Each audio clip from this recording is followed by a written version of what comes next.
Hey guys, what's up? It's Mark here with the Fifth Fire. Welcome back to the channel. And I just wanted to take a couple of moments to address the Fifth Fire universe, so to speak. This Monday is going to be 10 years since to the day that the band was officially formed. And I've always marked that date because that was July 6, 2010 was the first time that a group of musicians came together to create sounds, and we actually had a few songs that day. It was, sometimes you walk into like a first time situation with other musicians and you really don't have much to go off of, so somebody just starts making some noise or playing something and it just kind of goes from there. But I've told that story a lot, so I'm not really going to get into the details of that one just too much. But on July 6, 2010 in Derby, Kansas was where four musicians came together that would go on to become named the Fifth Fire. It wasn't necessarily that group of four people, but at least two of us were still there when we finally took on that name. We operated without a name for about a month. Kind of a funny story behind that one too, which I've told. Maybe I'll tell that one throughout this video as well. I've thought about this moment and I've thought about this time for a long time. I'm a big kind of a commemorator, if that's a word. I like to kind of I like to kind of pinpoint certain events, and especially when we hit another year together, because I think that's an accomplishment in itself, and on the scale of achievements, lasting and continuing and persevering. I think that's something that, if I was ever asked to be given advice, to be, given that distinction or that privilege of being asked for advice by somebody, I would say it's perseverance is one of those things that should really be pointed out and lauded and valued. And so that's what I think this story is, a lot, definitely one of the key words in this story. So I'm just going to talk a little bit about a few things here and try to express my gratitude to you guys. I think overall, that's kind of the overall arc of this, the point of this. There's not a lot we can do right now with this, certain circumstances. Normally in the past, we've done a show or we've released something or we've tried to, do some big event. And I'm a big wrestling fan. I think a lot of people know that. Probably my second passion to music. Actually forayed into it for a little bit in my early 20s and was thinking about it as a career path for a certain window of time. And, they in wrestling, they have events like WrestleMania and, different events that they kind of landmark as like that's the build up to that big, what's going to happen on that date? What's going to happen on that year? What events of the year leading up to that are going to shape what event transpires, or how however we choose to kind of celebrate and commemorate that milestone. And there wasn't a lot of options this year for a variety of reasons. But this past year, since the 9-year anniversary, has definitely been one that has been just.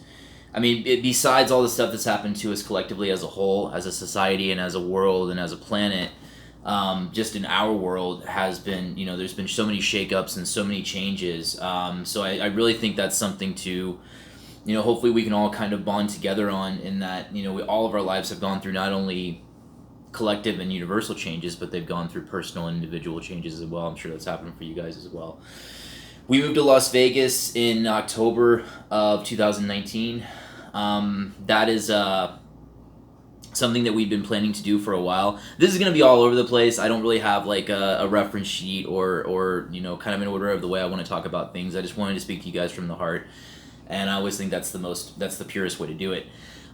So we moved to Las Vegas in October of 2019. It's something we've been planning to do for some time. If you remember, in 2013, the Fifth Fire officially moved its headquarters to Los Angeles, California.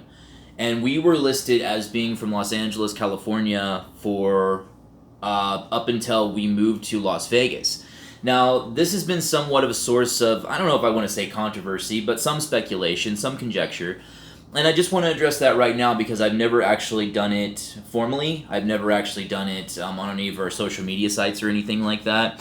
And there were some things we ran into, and some of the people that we know and fans and friends and things like that did bring up this as an issue. And so I know it was talked about. I know it was discussed. I know it was discussed in certain circles and things like that. So I just want to clarify that right now. In 2013. We had elected to move ourselves and the band to Los Angeles, California from Wichita. We had operated out of Kansas and Wichita since our inception in 2010. And in 2013, we had decided to, move to Los Angeles. That actually came out of a decision of a fall-in tour that we were supposed to take that didn't actually get to happen. And, it was one of it wasn't the first one that ever happened to us with. And, we were pretty devastated over that because that was really, my biggest dream and the band's, collective goal was to just become a full-time touring band because we love to travel and we love to play and we just wanted to get better and we wanted to, our one of our bigger goals was to write the best songs we could and to project those songs in a visual and an audio way, and try to try new ideas and try new things on a nightly basis because we really felt that that risk-taking in the music business was kind of being stunted in a certain ways, and it was harder to do because of what was so visible was there was we're not going to talk about the quality of it or anything, but it was there was similarities between all of that, and so touring was a big, and still is, that's one of what we want to do. That's one of the reasons we got into this. Some people like it and some people don't, but we love it.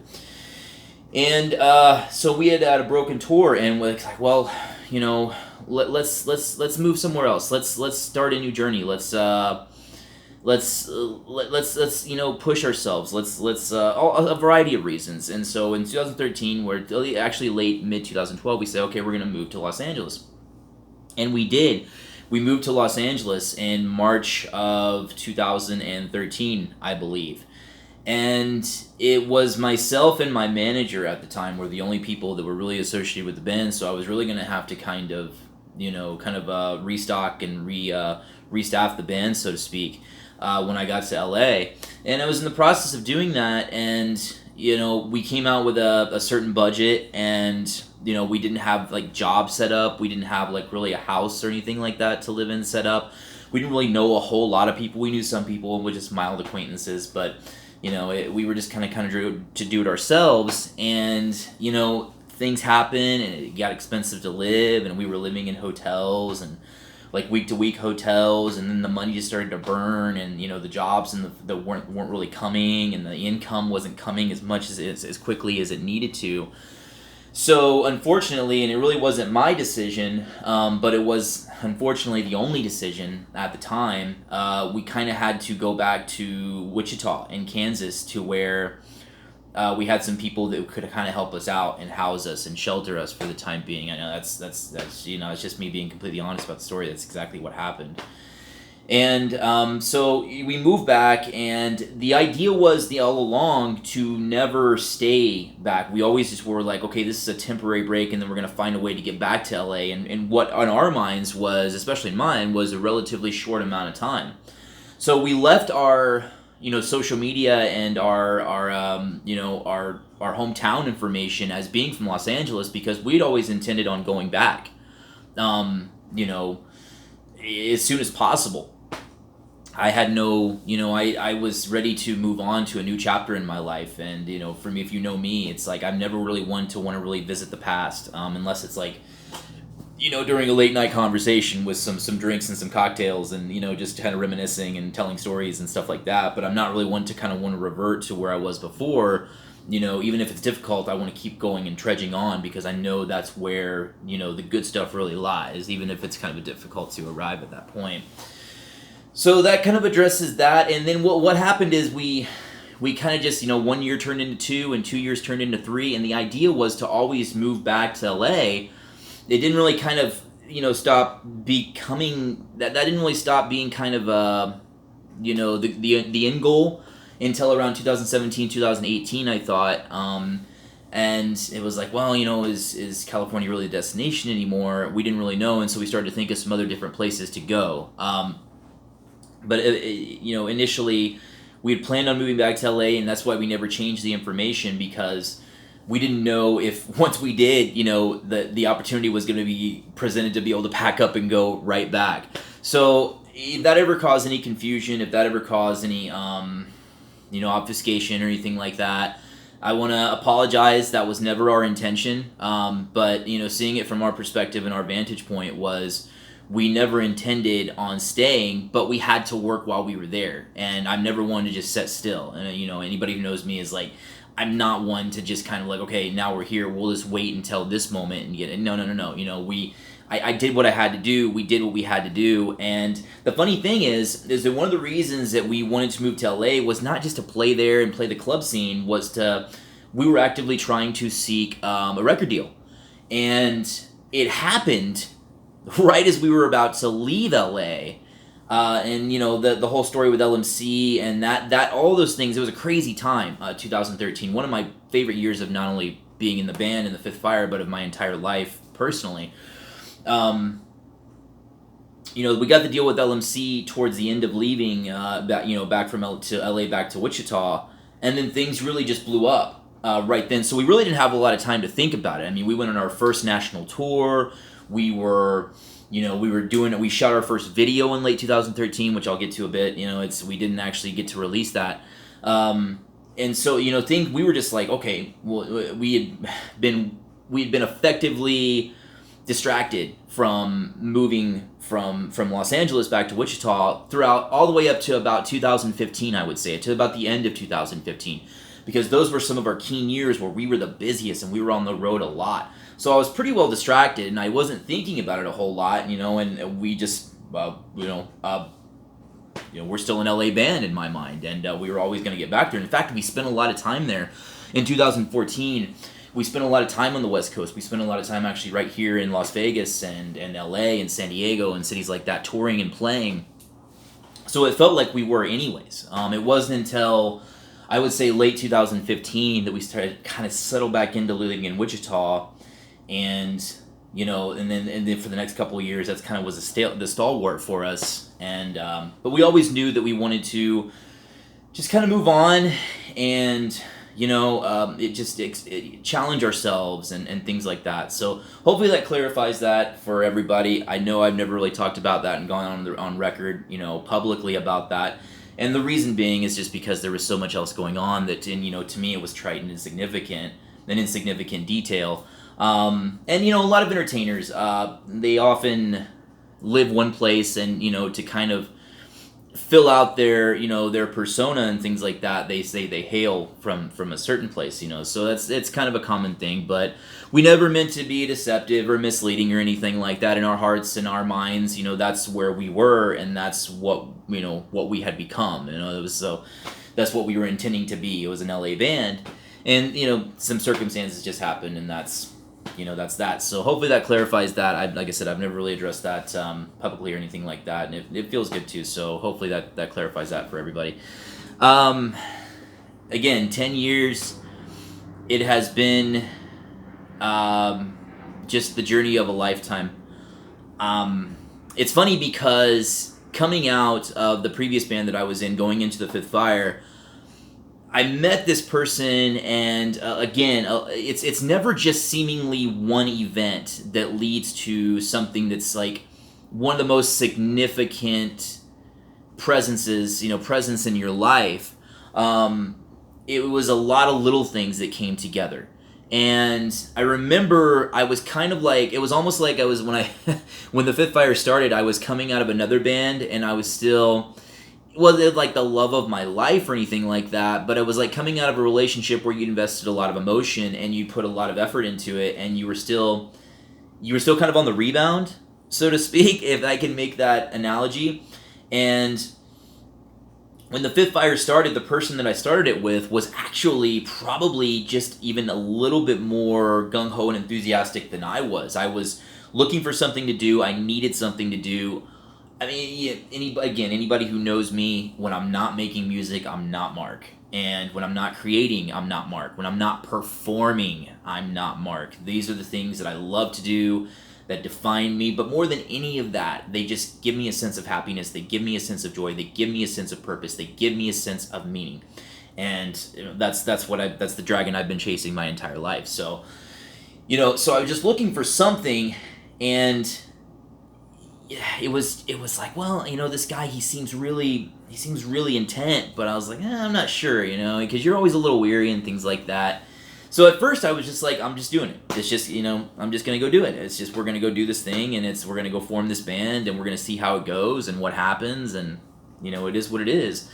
So I just had that attitude about it. And then, I think after the first couple of weeks of getting together under the guys, we weren't called the Fifth Fire yet, but the first couple of weeks of doing that, I started to fall in love. I was like, wow, it was like I met my soulmate sort of moment, and it was completely almost by accident. And that was, a very beautiful, very fulfilling feeling to have.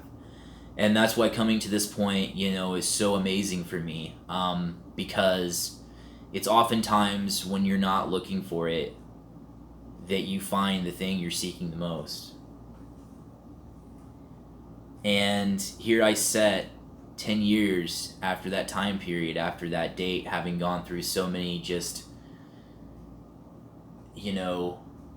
indescribable and massive changes, and so many experiences and so many stories lived. We have a new song that is going to be on our new album called Under the Light. And, in it, I have the lyric, and the story was lived, and the story was lived. I've often said the Fifth Fire has a story like no other band. And for a long time, I wrestled with that. And I felt disenfranchised, and, I felt like I felt like a lot of my life, I felt alienated through that. But over time, and in a short time, I started to embrace that and realize that, that's actually a really good thing. That's actually a really cool thing, that, we have a story like nobody else. And I've only got 30 minutes on this video here, so I'm trying to get through everything, and so hopefully I'll be able to. But yeah, so it's definitely defined my life. And we definitely, I feel, have a story like nobody else. And, parts of that story are kind of like,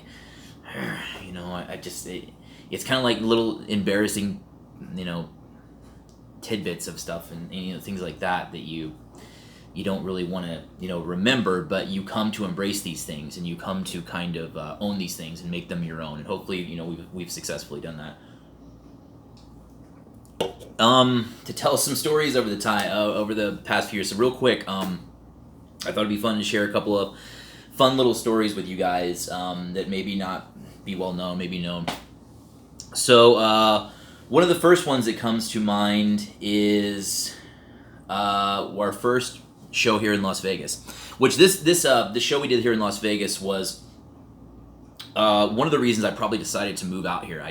We played a show, and we were all so excited in our LMC tour. We were all so excited to play Las Vegas. I mean, we were all a bunch of young single guys, and I think one or two of the guys had girlfriends in the band at that time. And it was all guys in the band at that time. It was we now have we're represented equally gender wise, but it was all guys in the band at that time. So we played Las Vegas. We're all excited, and it was like the first rock star experience that I think that real one that we had. Like Flavor Flav was at the show that we played. We hung out in the venue that was attached to this art exhibit and this art studio all day, and we were just sleeping and lounging about, having cocktails or whatever. Some guys had cocktails. I wasn't drinking at the time. There was a great restaurant right next door. A great Mediterranean restaurant. It just felt so wow, this is cool. This is it. We're riding the wave here.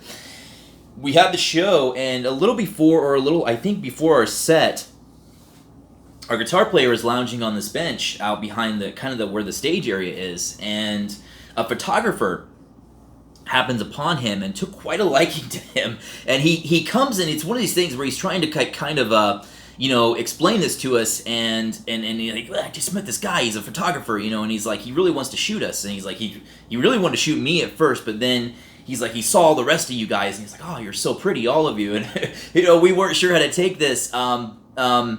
He was a very flamboyant gentleman, let's just put it that way, and very nice guy, but very just like very matter of fact, and very fast talking, and just what you'd expect out of a place like Las Vegas.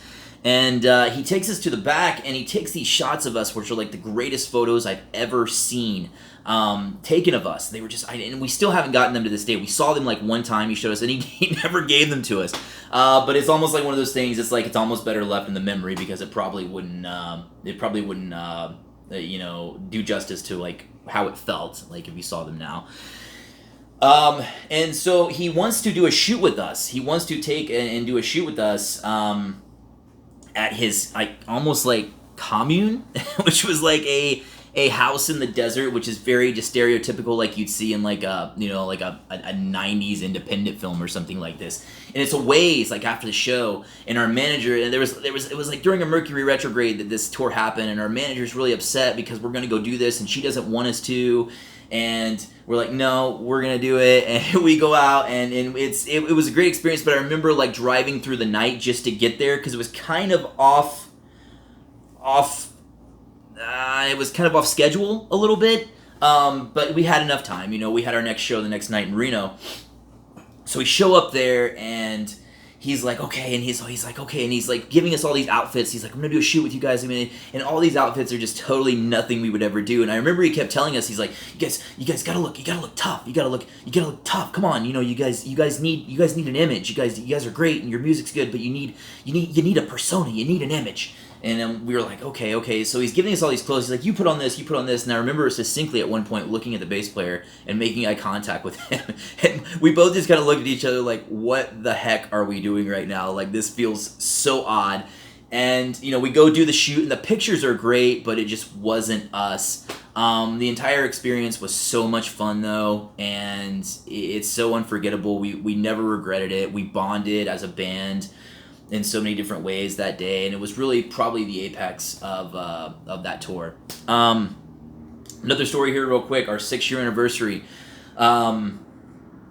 We had a big show planned for our 6-year. It was going to take place in Wichita at a place called the Pump House, which had like a really cool big outdoor stage out, in the back of the building. And, we were going to bring in, I had such big ideas for this. I was so ambitious, and I had such big plans for this, and wanted to do so much for it. And we had gotten some dancers to do a dance routine. We had gotten a fire performer, of course, go figure, to do some stuff during Mr. Cautious. We were going to perform an entire set of covers, and we were going to perform an entire set of originals. And I was so excited for this. This was going to be my, one of my visions for what I felt like the Fifth Fire could and should be, at that scale, and to show like, okay, we can really, we can be more than you're probably perceiving us to be right now, or at least that's how it is in my head. And the day comes, and we kept looking at the weather forecast getting up time, and I dyed my hair for this. Everybody remembers who I had the little blonde streak over on the right side for a long time. I dyed my hair. When we go all out, some of you may know that about us. We go all out for like what we figure all the big shows, and we were gonna do something really huge. And we kept looking at the forecast, and I wanted it to not be true. We were doing "Say It Ain't So" by Weezer at that point, and it was like "Say It Ain't So," and it just kept projecting rain for that one day, isolated. We're like, no, it can't be. Like, it'll clear up by the time we go on. And I remember specifically the forecaster saying, I still see a big rainstorm for, July 2nd or 3rd. I believe it was July 2nd to this day, as a matter of fact, that I'm posting this video.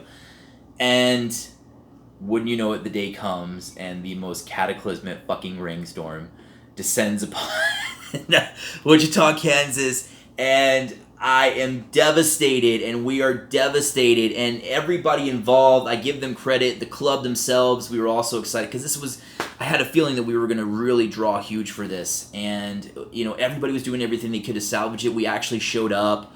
The guitar player was providing his PA. He brought his PA. We're dragging it through the puddles of rain, It was just insanity, and we're doing our best to make the show happen. And you can just see, it's one thing, when it's you or it's another person, and it's like, but collectively, so many people were involved in this, and you could just see the looks from their face, the disenchantment and the disappointment and the sorrow, and it was just like, wow, Mother Nature just kicked our ass. And we never really got to make up for it, but, I do believe in good things happening when you go through hardships, and later that month we won the Battle of the Bands. So I always thought those two events were kind of connected.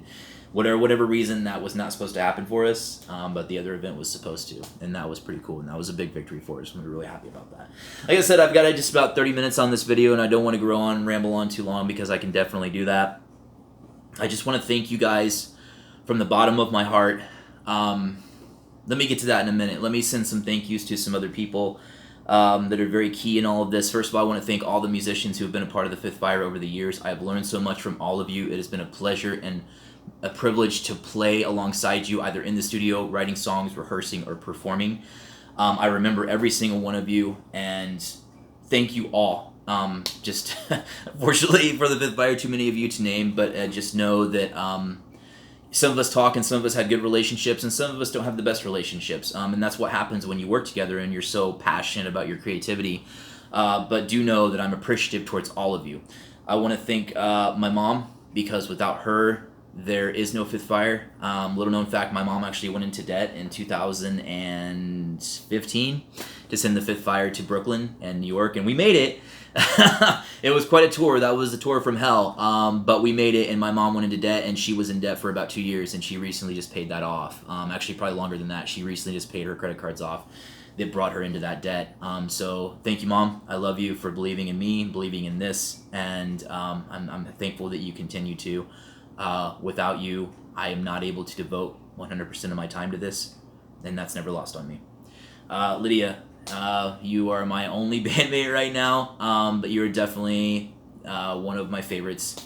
It's just, I remember laying in bed when I was at one of my lower points and just thinking, I was like, I wish I could just find somebody who likes the Fifth Fire as much as I do, and loves the Fifth Fire as much as I do, who loves and respects me, but loves the Fifth Fire, and loves the band, and loves the songs, and is passionate about the music. And that is you. And thank you. It is a pleasure to work with you. I enjoy it. You push me. You drive me nuts, and I drive you nuts, but I wouldn't have it any other way.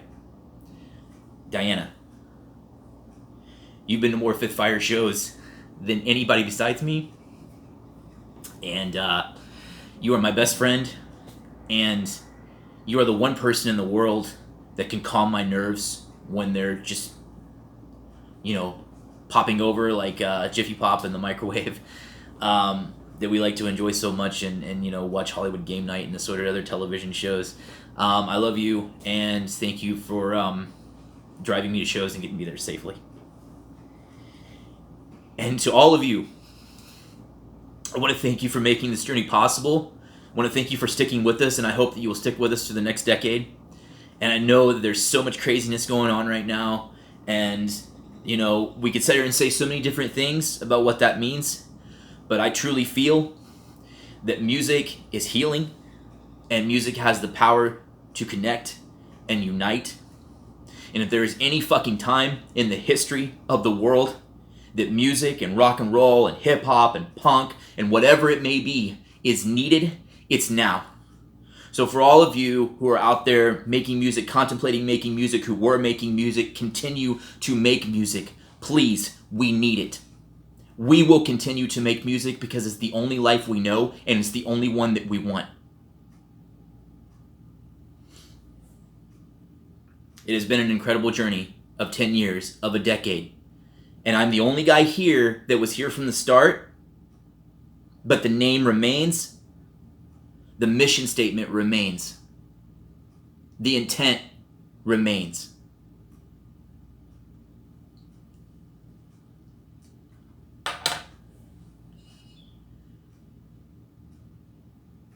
It has been one hell of a chapter. And now we step into the next one. And the old adage goes, You ain't seen anything yet. So hold on and stay with us. Because I make a guarantee and a vow to you on this day, July 2nd, 2020, that it will be more than worth it. Because what comes next